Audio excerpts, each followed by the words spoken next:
excusez-moi.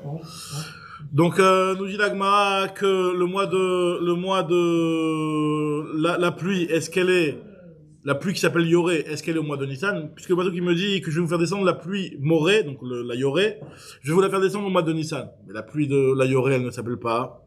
La Yoré, elle ne descend pas en Nissan. La Yoré, elle descend en Cheshvan. Comme c'est marqué dans la Mishnah, Detnan, comme c'est marqué dans la Mishnah, Yoré, Bemar Cheshvan. La pluie qui descend en Cheshvan, elle s'appelle Yoré. La pluie qui descend en Nissan, elle s'appelle Malkosh. Malkosh ben Nissan. Donc finalement, comment comprendre ce que le pasuk te dit que je vais vous faire descendre la Yoré le premier mois? Alors nous dit Agmara, en fait, ce pasuk-là, en réalité, c'est un miracle. C'est pas passé quelque chose de naturel. Parce que c'est vrai que naturellement, à ce moment-là, il n'y aurait pas dû avoir cette pluie-là qui s'appelle la Yoré. Mais en réalité, c'est une période un petit peu miraculeuse, comme l'Agmara va nous le décrire tout de suite. Voici comment Rabbi Yochanan a expliqué ce verset-là. Bimei Yoel ben Petuel Nitchaim Mikrase. En réalité, ce pasuk-là, il a été accompli à l'époque de Yoel ben Petuel. Et donc, qu'est-ce qui s'est passé à cette époque-là? Dirtiv, comme c'est marqué, Yeter, Dirtiv, comme c'est marqué concernant l'époque de Yoel ben Petuel, il y a marqué que Yeter a Gezem Achal Arbe. Ce qui a été laissé par le Gezem, tout ça, c'est des types de sauterelles. On sait que là-bas, il y avait une grande maca de sauterelles qui avait mangé toutes les restes de céréales. Et le pasuk dit que ce qui a été laissé par les sauterelles qui s'appellent Gezem, vont être mangés par les sauterelles de type Arbé, etc. Et ce qui a été laissé par les sauterelles de type Arbé va être mangé par les Chagavim, etc. Il y avait plusieurs types de sauterelles qui ont mangé toute la récolte. Et en fait, qu'est-ce qui s'est passé cette année-là? Nous dit l'Agmara que Ota Shana, Yatsa Adar Velo Yardu Geshamim. Cette année-là, le mois de Hadar était sorti et il n'y avait toujours pas de pluie. Yardala Em Revia Rishona Bechad Ben Nissan. En réalité, la première Revia, qui est la première pluie de l'année en réalité. Parce qu'en fait, la Revia, c'est la première pluie. Normalement, ça arrive toujours en Cheshvan. Mais là, cette année-là, il n'y avait eu aucune pluie, zéro pluie, jusqu'à la fin de Hadar. Arrive le premier Nissan, la première Revia, qui normalement descend en Cheshvan, donc 6 mois plus tôt, elle est descendue à ce moment-là. Et nous dit l'Agmara que qu'est-ce qui s'est passé? Il a commencé à avoir des miracles. C'est quoi? Amar lahem Navi l'Israël. Le Navi leur a dit, il a dit voilà, ok, regardez, vous avez vu qu'aujourd'hui il se passe quelque chose de spécial. Il y a la pluie Revia Rishona, première pluie de tout l'hiver. Tout l'hiver, on n'a eu aucune pluie. Donc là, vous avez vu que la pluie commence à descendre. Donc prenez les derniers grains de blé et d'orge qui vous restent et plantez-les dans la terre. Alors ils vont tous commencer à être en panique. Il ne reste que ça à manger. Qu'est-ce qu'on va manger? Le temps que ça pousse, ça va prendre des mois. Nous, qu'est-ce qu'on va manger entre temps? Alors, c'est où Vezir où? Il leur a dit, allez-y. Tu connais l'histoire de Yoel ben Petuel? Yoel. Hop. En réalité, je crois que la prochaine fois, il faut juste déplacer un petit peu. Ça par là-bas. Ouais. On déplace un petit peu devant comme ça, vite fait. Parce que là, ça capte pas. C'est trop bon. Pas. En tout cas, voilà ce qu'on est en train de dire. On a lu dans la Mishnah, je te résume 2 secondes ce qu'on a lu dans la Mishnah. Voilà, donc on a vu dans la Mishnah jusqu'à quand la pluie. On a vu que le mois de Nissan, d'après l'avis de Rabbi Meir et même Rabbi Yehuda, puisque lui dit qu'après Pessah, c'était un mois qui était encore où la pluie elle pouvait encore arriver, pouvait encore avoir des bienfaits. On a vu hier. On a vu ça exactement. On a vu ça hier. C'est jusqu'à la fin de Nissan. Donc on a vu effectivement que Rabbi Yehuda, quand il nous dit Atcheyavor à Pessah, c'est vraiment Atcheyavor à Pessah et que c'est un deuxième avis par rapport à le Rabbi Yehuda qu'on a vu dans la Mishnah, c'est vrai. Maintenant, la Gemara nous explique ici que c'est quoi cette pluie de Yoré qui arrive que tu me dis en Nissan, alors que normalement la Yoré elle descend en Cheshvan. La Gemara elle explique que il y avait ce pasuk-là, il parle en fait d'une époque qui était une époque très particulière, ce qui s'est passé à l'époque de Yoel ben Petuel. Alors ce que je dis Yoel ben Petuel, il y a une discussion dans les Mefarshim, exactement c'était qui. Il y en a qui disent donc c'est il y a des questions sur ça, mais en réalité on a l'habitude de dire que Yoel c'était le fils de Shmuel Hanavi. C'est le fils de Shmuel Hanavi, et même si c'est marqué dans le Sefer Shmuel, il y a marqué que les enfants de Shmuel n'ont pas suivi son chemin, mais Yoel ben Petuel, après un moment, il s'est ressaisi, à tel point de devenir un Navi. Il a récupéré le bon chemin. En tout cas, il y en a qui disent que c'est, voilà, donc c'est le fils de Shmuel, et à cette époque-là, il y avait une grande famine, donc tous les céréales qui restaient, les 3 quarts, ils ont été mangés par les sauterelles et tout ça, et cette année-là, le mois de Hadar était passé et il n'y avait pas eu de pluie. Donc, nous dit la Gemara que le premier Nissan, hop là, première Revia, première Yoré qui tombe. La première pluie, elle tombe. Alors, qu'est-ce qui s'est passé? Yoel leur a dit, voilà, prenez vos grains, les derniers grains qui vous restent et semez-les, mettez-les dans la terre. Et donc, tous commencent à avoir peur. Amar lahem Navi d'Israël leur a dit, Navi, Tseou Vezirou. Amroulo, ils lui ont dit, donc, troisième grande ligne. Amroulo, ils lui ont dit, Mishiesh lo kav chitim. Au kavaim, c'est horrible, celui qui a un cave de chitim, à peu près 5 kilos de blé, ou de séorim. Yochlenu veyichye, o izreenu veyamout. Qu'est-ce qu'on fait? Est-ce qu'on va le manger et on va vivre, ou alors on va le semer et on va mourir? À quoi ça sert de semer? C'est pour mourir derrière. On sait très bien que normalement, ça prend des mois et des mois avant d'avoir un fruit. On peut pas rester des mois en jeûnant. Alors, on dit la Gemara, Amar Lahem, il leur a dit, Afal Piken, Tseou Vezirou. Il leur a dit, malgré tout, c'est vrai, votre argument, il est logique, il tient la route, mais ayez du bitachon. Ayez confiance, je vous dis, allez-y et semez. Donc, grand Nisayon. Et en fait, finalement, c'est ce qui va être décisif et ce qui vont tenir ce Nisayon, c'est ce qui va être décisif par rapport aux Nissim qui vont leur arriver par la suite. Ils ont été au maître Nisayon, ils ont tenu dans Nisayon, ils ont écouté le Navi et ils ont semé. Alors, on dit la Gemara, Nasela Emnes. Ils ont eu un miracle par le mérite de ce bitachon qu'ils ont eu. Nidgala lahem Kotalim. Ils ont commencé à se découvrir ce qui était caché dans les murs. Alors Rachid dit que en fait c'était les rats, ce que les rats cachaient dans les murs, dans leurs petits trous, etc. Tout a commencé à sortir. Et ce qui est dans les trous des némalim, dans les trous des fourmis aussi, a commencé à sortir. Et donc ils ont pu manger ça finalement. Même si c'est dégoûtant, mais bon, on a mal à saute. Yatsu vezar ou sheni veshlishi. Donc ce qu'ils ont fait, ils ont commencé à semer. Donc le premier Nissan, ils ont vu que la pluie a commencé à arriver. Le Navi leur a dit, allez-y, demain matin la Boker, commencez à semer. Ils ont commencé à semer, Sheni, Shlishi, Revi. Donc le 2 Nissan, le 3 Nissan, le 4 Nissan, ils ont semé. Veyard Alaim Revia Shnia, il y a une deuxième pluie qui est tombée le 5 Nissan, la deuxième Revia, la deuxième pluie. Et boum, cette deuxième pluie, elle a été miraculeuse. En 10 jours, 11 jours, le 16 Nissan, déjà, ils ont pu offrir le Homer, le Korban Homer qui était fait à base d'orge, donc de cette nouvelle récolte-là. Et finalement, c'est-à-dire que le blé, il avait déjà poussé en 10 jours. Le son des moulins. Alors, nous dit la Gemara, exactement, c'est vrai. Et, Bechamisha Ben Nissan, écrivez-vous Homer, Bechisha Asar Ben Nissan, ils ont pu offrir le Homer le 16 Nissan. Alors, c'est vrai que le Homer, c'est un korban qui est à base de céréales, c'est horrible, d'orge. Mais finalement, le blé qu'ils ont planté, il avait déjà poussé aussi, parce que s'il n'avait pas encore poussé, finalement, il aurait fallu attendre le Homer de l'année d'après pour l'autoriser. Donc là, si on a été autorisé par ce Homer-là, c'est que le blé aussi était déjà en place. Donc finalement, tout a été autorisé grâce à ce Homer-là du 16, et donc il y avait eu un grand miracle en 10 jours, il y a eu cette récolte qui a poussé. Tout le blé, il est apparu avant le Homer, c'est ça? Exactement. Nimtset, c'est ce qui te dit, Nimtset, Tevoa, normalement une récolte, à Gedela qui pousse, Shesha Chodashim, qui a l'habitude de pousser en 6 mois, Gedela Be'achad Sayom, elle a poussé en 11 jours. Nimtset, nous dit la Gemara, Nimtsa Omer Akarev Mitevoa Shesha Chodashim, donc c'est-à-dire que finalement, le Homer qui est offert normalement à partir d'orge qui a poussé en 6 mois, est offert à partir d'une voie qui a poussé en 11 jours. Karev Mitevoa Shel Achal Sayom. Ve'al Otto Ador ou Homer, sur cette génération-là, le passou dans Teilim avait prophétisé, a décrit, puisque ça s'est passé même après en fait. Azor Im Bezim'a, ceux qui sèment dans le pleur, dans les larmes, parce qu'au moment où ils ont semé, ils ont donné leur dernière graine, ils n'avaient plus rien. Azorim Bezim'a, quoi la suite? Berina Yiktsoru. Ils vont être kotser, tu sais, quand on fait Shiramana, hein? C'est quoi kotser? Kotser, c'est labourer, ils vont labourer, Berina. C'est quoi Rina?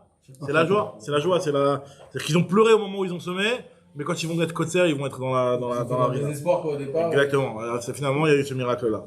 Alors, Yelech Ubacho, Nosé Meshechazara, il va en pleurant, mais en fait, finalement, il va porter le fruit de sa plante, de sa C'est graine. une claire, c'est 70 familles. Ah, Vada, il y avait, On n'en parle pas du tout. alors ça, non, c'est 7 ans. Là, juste après, on va redécrire ce qui s'est passé pendant cette année-là. Du miracle de la délivrance, mais on parle pas de la claire initiale. Alors, la Gemara, elle va tout de suite en parler, elle va dire ce qui s'est passé pendant 7 ans de famille. Alors, là, on va pas rentrer dans les raisons du pourquoi, du comment, mais on va expliquer exactement à quel point il y avait une famine. La Gemara va nous dire qu'est-ce qui s'est passé. Sans savoir. Sans savoir, là, pour l'instant, la Gemara, c'est pas le sujet de cette Gemara-là, en tout cas, de rentrer pourquoi ils ont eu ça, qu'est-ce qu'ils avaient fait de mal, à Vodazara, ou, dans le Navi.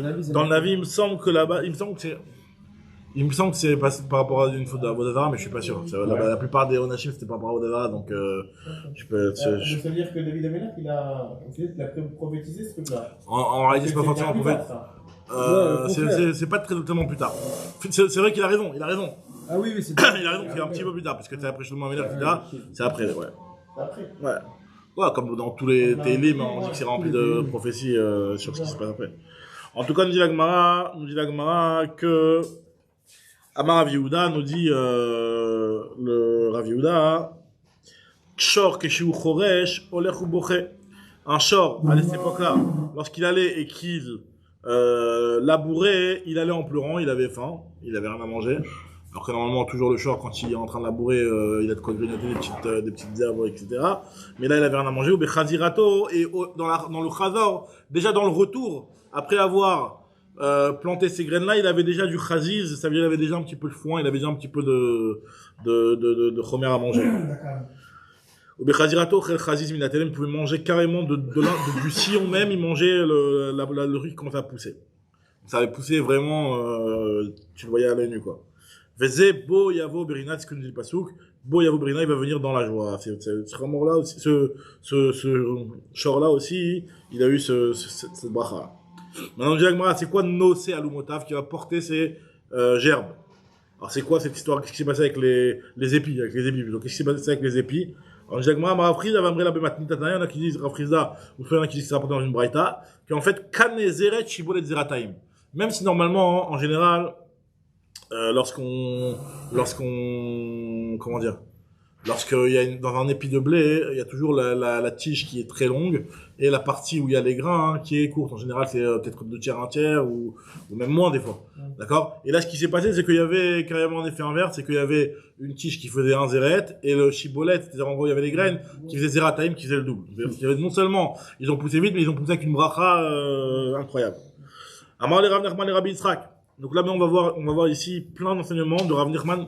Grosse rencontre historique entre Rav Nachman et Rabbi Yitzhak, comme on va le voir dans la suite de la Gemara. Et ils sont éclatés avec plein de chidushim. Et Rav Nachman, il a dit à Rabbi Yitzhak. Amar le Rav Nachman et Rabbi Yitzhak. Ma dirtiv, première dracha. C'est quoi ce pasuk qui nous dit que Kikara Hashem la Rahav, Vegamba el Haaretz Sheva Shanim?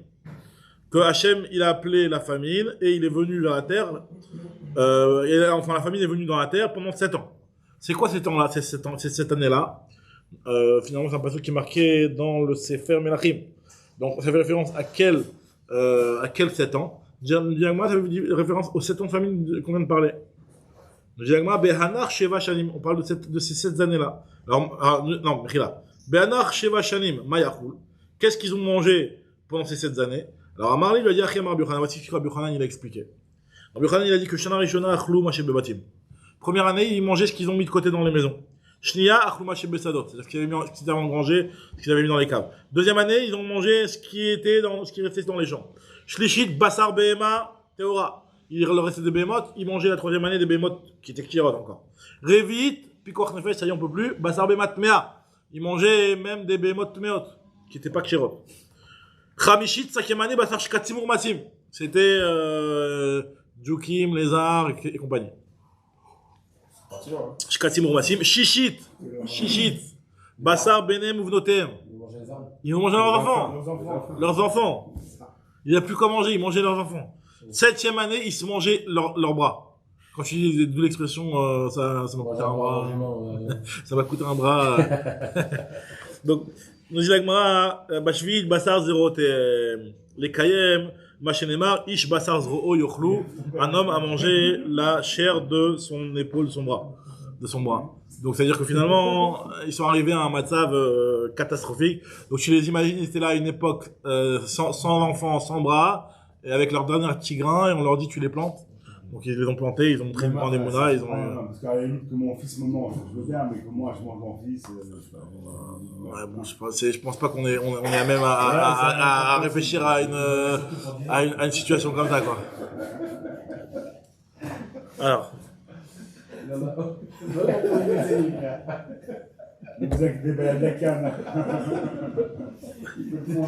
Va parler Rav Nachman et Rabbi Yitzhak. Il a dit Rav Nachman, encore une fois Rav Nachman qui raconte à Rabbi Yitzhak. Donc on est toujours dans les enseignements de Rav Nachman qui parle avec Rabbi Yitzhak.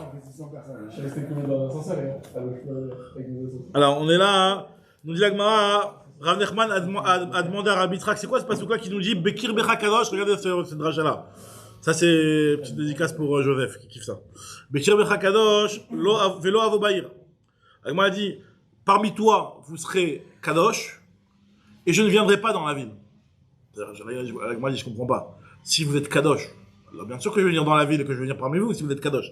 La Gemara dit, Mishum de Bekir Becha Kadosh, Lavo Bahir. Parce que parmi toi, il y a de la sainteté, alors je vais pas venir dans la ville, au contraire. Le fait que parmi toi, il y a de la sainteté, c'est une raison que je vienne dans la ville. Amar lui dit, en fait, Achem Rabbi Yochanan. Il a rapporté, voici l'explication de Rabbi Yochanan. Comment Rabbi Yochanan a expliqué ce passage-là. En fait, Amar Kadosh Baruch Hu, Lo Avo Berushalayim Shel Mala, Ad She'avo Birushalayim Shel Mata. C'est-à-dire que moi, Kadosh Baruch Hu dit, je ne viendrai dans les Yerushalayim d'en haut, qui est la condition obligatoire pour que le Beth Amikdash soit reconstruit, c'est que le Beth Amikdash d'en haut, il soit déjà en état. Je ne viendrai dans le Beth Amikdash d'en haut que si vous êtes en possibilité de me recevoir dans le Beth Amikdash d'en bas, c'est-à-dire que tout se passe bien et que vous avez des trouillottes. Lo avo birushalayim shel mala, ad she'avo birushalayim shel mata. La Gemara te dit, Mika Yerushalayim le mala, c'est quoi cette histoire de Yerushalayim en haut? On connaît Yerushalayim en bas, c'est quoi cette histoire de Yerushalayim en haut? La Gemara dit, oui, il y a un Yerushalayim en haut. Comme c'est marqué dans le passage, in dirtiv, Yerushalayim abenouya, ke'ir shechuberala yardav. Yerushalayim, qui va se reconstruire, ke'ir shechuberala yardav, comme sa ville jumelée, avec qui elle est jumelée. Alors c'est quoi la ville à laquelle elle est jumelée? C'est la ville d'en haut, Yerushalayim shel mala. C'est-à-dire qu'en réalité, la construction de Yerushalayim d'en bas, elle ne peut se faire que si en parallèle, le Yerushalayim enfin, ça va de pair dans les deux sens, quoi. Que Yerushalayim d'en haut et d'en bas, ils vont ensemble. Ils sont les Choubarim. Choubrala Yardav. Alors, on dit l'Agma, encore une fois, Rav Nachman et Rabbi Yitzhak avec un enseignement de Rabbi Yochanan. Toujours à remarquer, c'est Rav Nachman qui parle à Rabbi Yitzhak qui lui répond avec une réponse de Rabbi Yochanan. Mais à Marley Rav Nachman et Rabbi Yitzhak. Maïdirtiv, qu'est-ce que vient nous apprendre le passouk ou be'achat yiv aru ve'ikaslu Moussar hevelim etsu. Qu'est-ce que vient nous apprendre ce passouk-là qui nous dit que be'achat, il y a une chose. Yivaru. Alors Yivaru, Ikaslu, Kessil et Baal, c'est des choses pour dire imbécile, idiot, d'accord?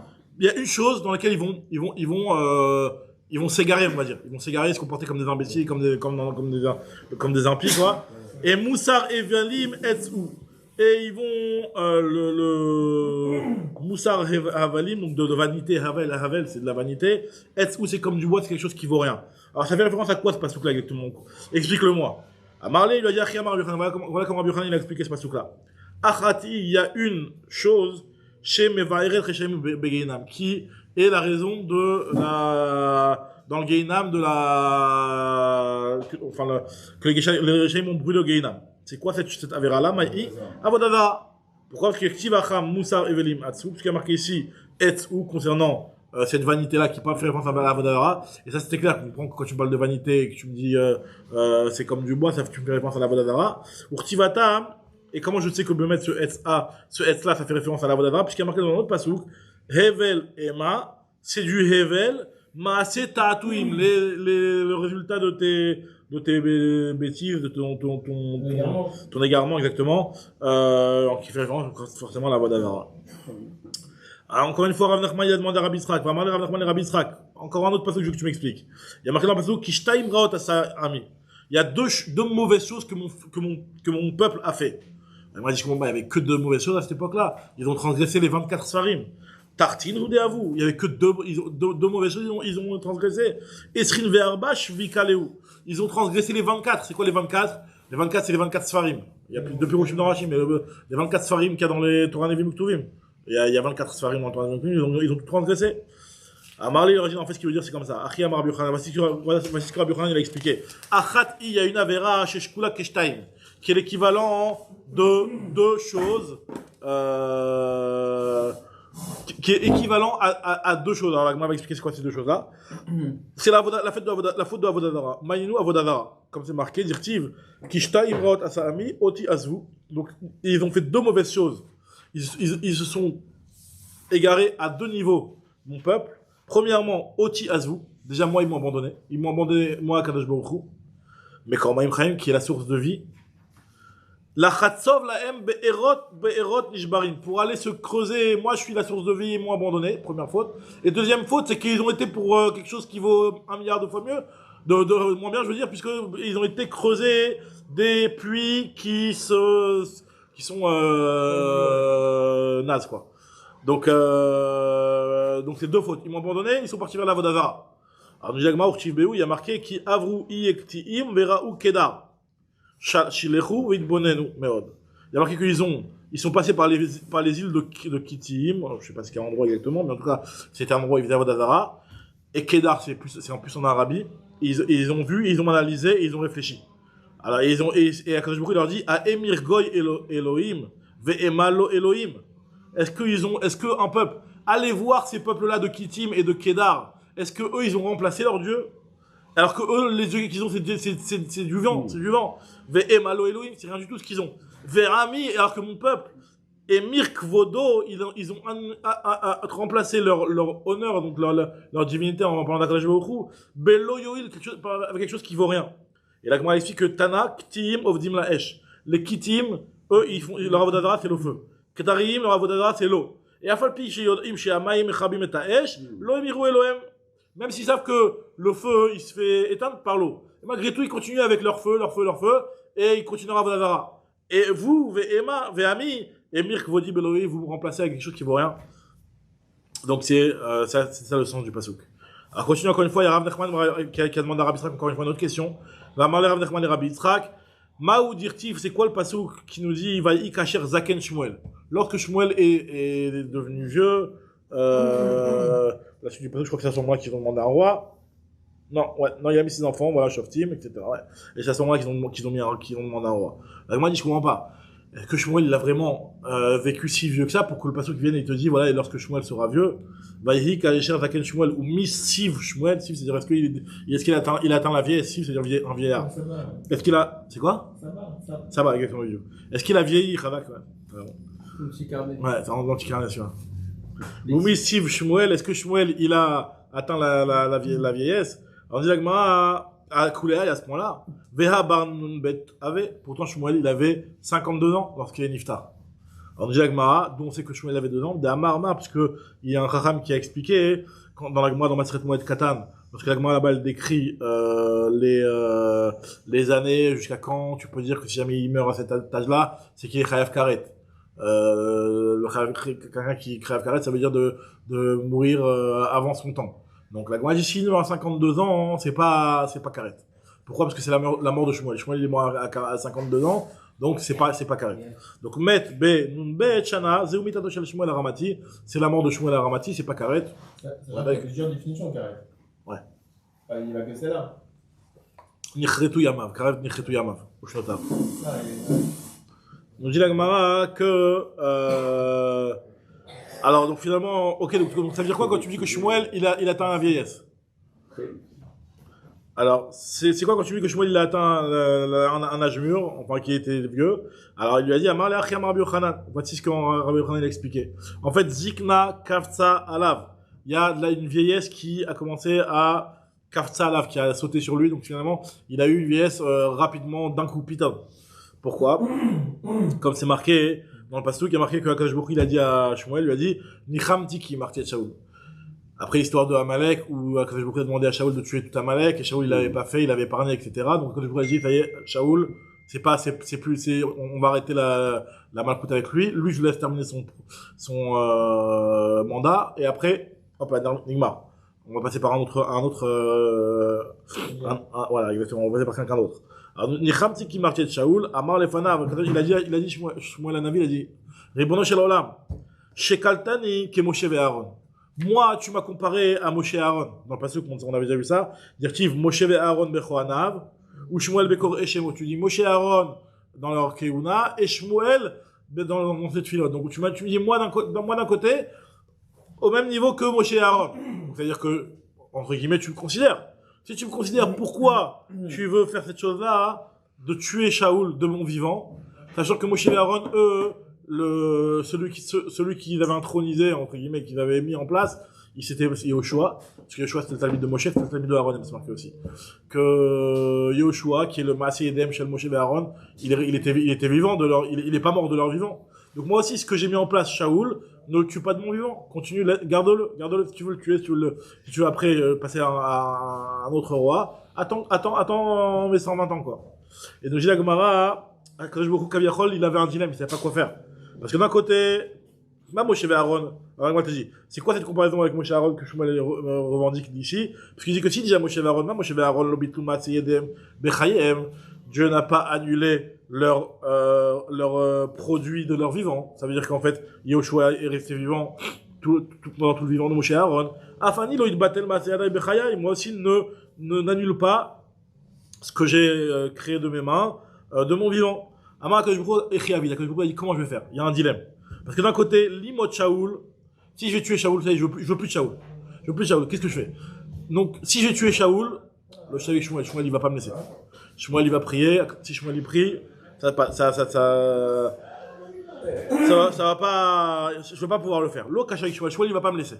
Donc, quand je me était quelque part, en dilemme, il peut pas aller contre ce que Shmuel demande. Limot Shmuel, alors, qu'est-ce que je vais faire? Je vais tuer Shmuel. Donc, c'est-à-dire, c'était plus, peut-être c'était peut-être le fait que la tefila de Shmuel, elle a été formulée comme ça. Il a fait, ne le tue pas de mon vivant. Alors, il a dit, je vais te tuer toi. Peut-être un petit peu en rapport avec ce qu'on avait vu hier, que la tefila, il faut bien la formuler aussi, peut-être quelque part. Mais en tout cas, il a dit, j'ai une possibilité de tuer Shmuel. Parce que comme ça, au moins, et juste après, derrière ça, je tue Shaoul. Comme ça, je n'aurais pas tué Shaoul du vivant de Shmuel. Alors, le problème, c'est que les gens, ils vont parler. Les gens, ils vont parler sur Shmuel. Ils vont dire quoi, tout jeune, comme ça, 52 ans, il meurt, il y a quelque chose de louche, là. C'est qu'il était pas si sadique que ce qu'on prétend. Alors, ce qu'il va faire, ce qu'il a fait Akadosh Baruch Hu, c'est que après non, qu'est-ce qui se passe? Donc laisser tel quel, je peux pas. Akadosh Baruch Hu a dit je peux pas, parce que à partir du moment où Shaoul s'est pas bien comporté, il y a la malchoute de David qui est arrivée. On sait que dès que l'heure du malchoute arrive, il ne peut pas piétiner sur l'autre. Il fait en même temps, c'est pas une option. Alors justement, ce que l'Agmara a fait, c'est ce que l'Agmara va faire au milieu, c'est qu'il va tuer Shmuel plus tôt. Et la comparaison avec Yoshua, c'était le successeur. Donc, il était obligé de vivre. C'est vrai. Bon, tandis que là, au contraire, c'est exactement l'inverse. C'est le successeur. Donc, on tue celui qui précède. C'est la comparaison. Oui, mais si, c'est vrai, il a raison. Là, on veut tuer Shaoul, qui est lui le successeur Kaviachol. Shmuel, c'était lui qui était à la vanne, et après, il y a Shaoul qui va prendre la suite, et qui va être le roi, et qui va prendre la suite de la responsabilité du Ham Israël. Comment il peut tuer Yoshua du vivant de Moshe Aaron? La succession n'aurait pas été assurée par Yoshua. Donc, ça veut quoi? En fait, quand tu aurais pu dire à Shmuel, ton argument, il tient pas la route, quoi. L'argument, il tient pas la route, parce que, bon, en tout cas, il en reste pas moins que celui qui a été mis en place par Moshe Aaron, il a tenu la route, et celui qui a été mis en place par Shmuel, c'est comme ça qu'il lui présente. Il lui dit, moi, à Moshe Aaron, ils ont mis quelqu'un en place, il a tenu la route. Moi, je mets quelqu'un en place, ça tombe à l'eau. Ça veut dire que je suis pas si bien que ça. Pourtant, tu me compares à Moshe Aaron. Donc, fais tenir mais c'est vrai qu'il y a cette différence que vous dites, c'est vrai, ça. En tout cas, nous dit la Gemara qu'est-ce qu'il a dit alors, si on va attendre, l'Olimut Shaoul, l'Olimut Shmuel, alors, peut-être que la solution, c'est bon, je laisse tomber mon histoire de vouloir tuer Shaoul. Alors, on m'a dit non, ni je tue Shaoul, ni je tue Shmuel, Kvar Malchut David, le règne de David est arrivé. Ve'el Malchut Nogad Bechaverta, Filou Kimon Ima, une Malchut ne va pas piétiner sur l'autre, même ne serait-ce qu'un cheveu. Alors, moi, quand je vois que j'ai la solution, c'est que Akpitz Alav Zikna, je vais envoyer de la vieillesse sur Shmuel, je vais rendre Dieu. Alors là, en fait, tout ça, c'est un problème de Maritaïd, un petit peu, que les gens allaient voir Shmuel tout jeune, tout frais, à la fleur de l'âge, qui meurt. Alors là, les gens, ils vont dire, si c'est quelque chose de bizarre. C'est quelque chose de bizarre, et donc ils vont mal parler sur Shmuel. Tandis que si, Akadosh Baruch Hu, il a été Makpitz Alav Zikna, donc il a rendu vieux. Il a mis vieux. Et donc, il a pu tuer Shmuel. Donc, c'est-à-dire qu'en réalité, toute cette histoire, finalement, le fautif est quelque part entre guillemets, rachat, on peut pas dire rachat, parce que c'est pas rachat, mais en tout cas, le fautif, c'est Shaoul. Et celui qui paye les pots cassés, c'est qui? C'est Shmuel. Pour pouvoir tuer Shaoul, et pour respecter la prière de Shmuel, de ne pas tuer Shaoul du vivant de Shmuel, ça a fait que finalement, Shmuel va mourir plus tôt. Shmuel, il va mourir plus tôt, il est mort à 52 ans. Et en fait, finalement, quand on nous dit que, et voici le jour, au moment où Shmuel est devenu vieux, il n'est pas devenu vieux dans l'âge, mais devenu vieux physiquement, dans son apparence. Nous dit la Gemara, d'où on a vu une chose pareille, que Akadosh Baruch Hu va tuer une personne finalement à cause d'une autre. Nous dit la Gemara, oui, on a déjà vu ça existe. En tout cas, je reprends juste dans les mots. Amar Akadosh Baruch Hu, la solution c'était quoi? C'était de rendre Shmuel vieux, Akpitz Alav Zikna. Va nous dire, c'est ce que nous dit le pasuk. Shaoul Yoshev Bagiva Tachata Eshel Berama. Shaoul était dans la Giva Shaoul, Tachata Eshel, en dessous le Eshel, on va dire l'arbre, on va dire. Barama, dans la Rama. La Rama, c'est là où Shmuel il était. Et ouais, tu comprends, la Rama, Shmuel la Ramati. La Rama de Shmuel et la Giva de Shaoul, c'était aucun rapport. C'était pas du tout dans le même endroit. Donc, aucun rapport entre la Giva et la Rama. Vechi, Maïnyan, Giva et c'est le Rama. Et la Lomar, c'est pour te dire que Migaram et Shaoul, chez Hachal Bagiva, Mersa, qui a entraîné que Shaoul a pu rester encore 2 ans et demi roi. C'est Tfilato chez Shmuel. C'est grâce à la Tfila de Shmuel. Donc finalement, cette Tfila de Shmuel, elle a quand même eu un impact en monde pendant 2 ans et demi. Et apparemment, cette histoire-là de dire la Malchut de David est arrivée et ça peut pas être retardé même d'un cheveu. Il y a eu quand même eu 2 ans et demi qui ont pu être, apparemment, c'était une prolongation qui a été faite sur le mandat de Shaoul, qui a été fait grâce à la Tfila de Shmuel, qui a dit Shmuel, de mon vivant, Shaoul reste là. De mon vivant, Shaoul reste là. Donc, quand je me beaucoup le temps qu'il décide, qu'il prenne sa décision, qu'est-ce que je fais? Je peux pas tuer Shaoul, je peux pas laisser Shaoul, je peux pas le tuer non plus. Qu'est-ce que je fais? Et après, il a décidé de rendre vieux Shmuel pour pouvoir le tuer après. Ça a pris 2 ans et demi. Donc, c'est vrai quand on dit que Shaoul, il était Barama, c'est-à-dire qu'en fait, Shaoul, il a pu régner encore 2 ans et demi de plus grâce à la tfila de Shmuel à Ramati. Alors, moi, se pose la question, elle dit, Mimatre Gavra, mais Kamekavra, est-ce que ça existe une chose pareille de repousser un homme à cause d'un autre? Là, tu es en train de repousser Shmuel à cause de Shaoul. Elle m'a dit, oui, on a déjà vu ça dans Shmuel, Barachmania, Marbi Yochanan. Maoudirtiv alken chatzavti baneviim aharaktim beim repi. J'ai chatzavti baneviim, j'ai creusé parmi les neviim et je les ai tués beim repi à cause d'une zéra, à cause de ma parole, à cause d'un décret, je les ai tués. Mais Masem on est marre. Donc on voit que des fois les neviim, je vais les tuer pas à cause de leurs actions, pas à cause de leur mauvais comportement, pas à cause de quelque chose qui est lié directement à eux, mais c'est pas par une xéra beim repi, pas par une xéra qui était donc la xéra de tuer Shaoul. À cause de ça, j'ai tué parmi les Nevi'im. Bemasiem, on est marre la Be'im Repi, Alma Mitre Gavra, Mikam Gavra. De là, on voit que quand il y a une xéra d'Akadosh Baruch Hu sur un homme, et ben je tue un autre homme. Alors, je dis Gemara, Rav Nachman de Rabbi Yitzhak.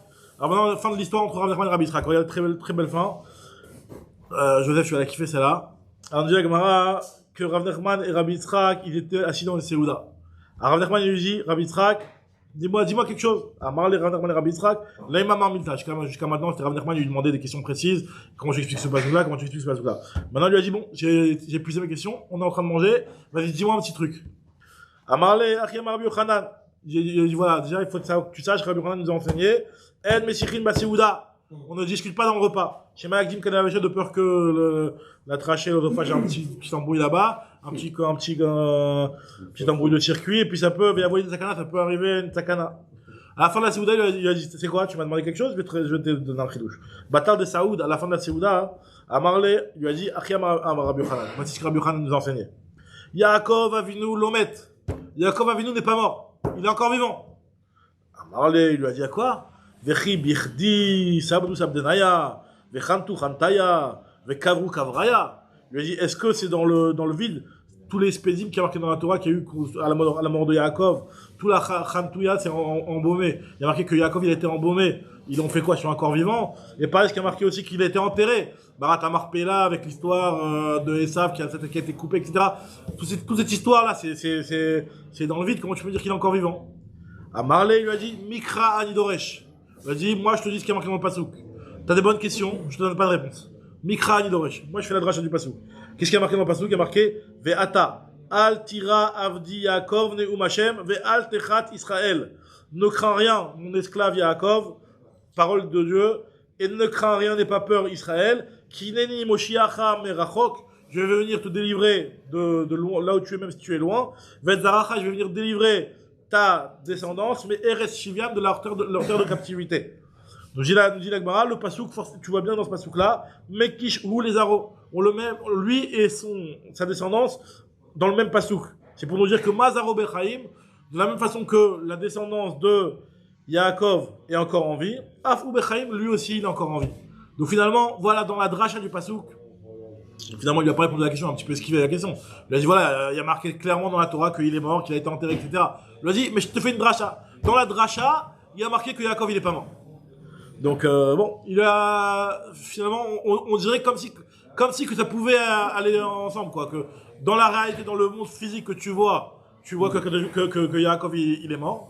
Mais par contre, dans le drouche, dans le olam du drouche, il est pas mort, Yaakov. Une dimension, c'est une dimension cachée, quoi. Dans la matrice. Ouais. Dans la matrice, il est pas mort. C'est un petit peu comme on avait dit, il y avait le Olam HaMarshava, il y a le Olam qui est écrit le Olam HaMaaseh, Olam HaMarshava. Comme il y a Yitzhak, il a été tué dans le Olam Khashav, tu as voulu le tuer, il a été tué. Quand je il voit dans le Olam HaMarshava le FR de Yitzhak. Parce qu'il est mort, Yitzhak, en réalité, dans le Olam HaMarshava. En tout cas, nous dit la Gemara que, voilà, donc Yaakov, il est pas mort. Amar Rabbi Yitzhak, regardez ce que nous dit la Gemara. Kol Omer, Rabbi Yitzhak, il a encore dit un autre ilouche. Kol Omer Rachav, Miyad Nikre.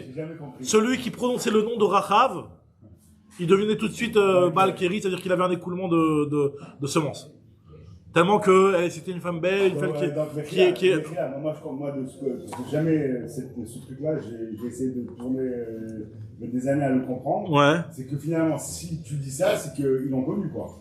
Alors justement, la Gemara te dit tout de suite. Amar le Rav Nachman, il dit Ana Amina, moi je le dis Rachav, il m'arrive rien. C'est quoi ton embrouille? Moi je dis Rachav, il m'arrive rien. Rabbi Yitzhak qui lui a dit Velor Patli, il m'arrive rien. Déjà la question de Bichlal, si on lui dit de dire Rachav, ça lui en train de balkiri, je sais pas comment il a pu essayer déjà Bichlal. C'est déjà, en tout cas il a dit, moi je l'ai dit, il m'est rien arrivé. Amar il lui a dit Kikamina, ou ce que je suis en train de parler, Beyod'a, celui qui la connaît, ou Bemekira. Alors, toi, tu dis que Beyod'a, c'est celui qui a été avec elle. Ouais, celui qui a été avec elle. Là, ouais. Donc, celui qui a déjà été avec elle, alors là où lui, il se rappelle, il prend son nom, il se rappelle d'elle, il a tout de suite, il a tellement qu'elle était belle. Alors, en tout cas, nous dit la Gemara, après, quel est l'intérêt de savoir ça, etc. C'est pas, je sais pas exactement ce que ça veut dire. En tout cas, nous dit la Gemara, ils sont quittés. Fin de rencontre entre Rav Nachman et Rabbi Yitzhak. Qui avoue, Mifteri et Adadé, ils se sont séparés. Amarli Ledvar Khanma lui a dit, fais-moi une petite bracha. Fais-moi une petite bracha, s'il te plaît. On se quitte. Fais-moi une petite bracha. Amarli lui a dit, donc c'est Rav Nachman qui allait quitter Rav Yitzhak. Il lui a dit, fais-moi une petite bracha, s'il te plaît. Amarli lui a dit, Emshol le Chamashal et Madavadom, je vais te donner une comparaison, ce que tu es en train de me demander. C'est comme les Adam, Shaya Holer Bamidbar, un type qui marchait dans le désert. Vayarev, il avait faim, il avait soif. Ve'ayef, il avait été fatigué. Il avait faim, il était fatigué, il avait soif. Ra'av, Ve'ayef, Ve'tzame. Umatsa Ilan, il a commencé, il a trouvé un arbre. Chez Pirotav Metukim, qui a des fruits qui sont doux, qui sont bons, qui sont sucrés. Silonae, qui a un bon air en dessous. Il y a un bel ombre. Ve'amatamaim overet tartav. Il y a en dessous ça, une amatamaim. Il y a un ruisseau qui coule en dessous. Et Achal Pirotav, le type, il arrive, gros kiff. Il peut manger ses fruits. Chatamimemav, il a pu boire ses eaux. Ve'achav Betilo, il s'est assis à l'ombre de cet arbre-là. Urshebikesh, lorsqu'il a voulu le quitter, Amar Ilan, Bemava Reka, il a dit Ilan. Comment je peux te bénir? Tu m'as fait mon gros qui vit dans le désert. Pour moi, j'étais perdu. Tu m'as sauvé à tous les niveaux. Bema Vachaka, comment je peux te bénir? Si je vais te bénir en disant chez Yupirat Rametukim, en te bénissant que tes fruits soient doux et soient sucrés. Répirat Rametukim, ils sont déjà sucrés tes fruits. Chez Yut, Silchanae, que ton nombre soit agréable. Il est déjà agréable, arrête Silchanae. Je ne vais pas te bénir, tout ça, tu l'as déjà. Chez tes Amatamaim Ovret Tartera, qui a un ruisseau qui passe en dessous de tes racines. Il y a déjà un ruisseau qui passe en dessous de toi. Amatamaim Ovret Tartera. Et là, la bracha que je peux te faire, Yehiratson. Chez Kol, Netio, chez notre Imimcha, que toutes les plantations qu'on peut faire à partir de toi, Yu Kemotra te ressemblent. Et sois comme toi. Alors il lui a dit, Rav Nachman Rav Yitzhak, il lui a dit, Rav Nachman lui a dit, Afata, pareil toi aussi. Bema Vachaka, comment je peux te bénir? Imba Torah, arrête Torah. La Torah, tu l'as déjà, t'es le gadol ador. Imba Osher, richesse, tu as ce qu'il faut. Arrête Osher. Imbe Banim, arrête Banim, tu as déjà des Banim. Et là, Yiratson, chez Yut, Tseitsaim, Echa, Kemotra, que tes descendants, il a fait une belle bracha, la même bracha. La même bracha, ouais, la même bracha, exactement. Que tes descendants, qui sont sortis de tes entrailles, qui soient comme toi. Là, je veux revenir un peu sur le début. Ouais. J'ai un peu du mal avec le chiffre 11 en fait. Le chiffre 11 arrive à 11 jours. Alors que si tu fais les comptes, c'est 13 ou 14. Non, puisque le 2, 3, 4, ils ont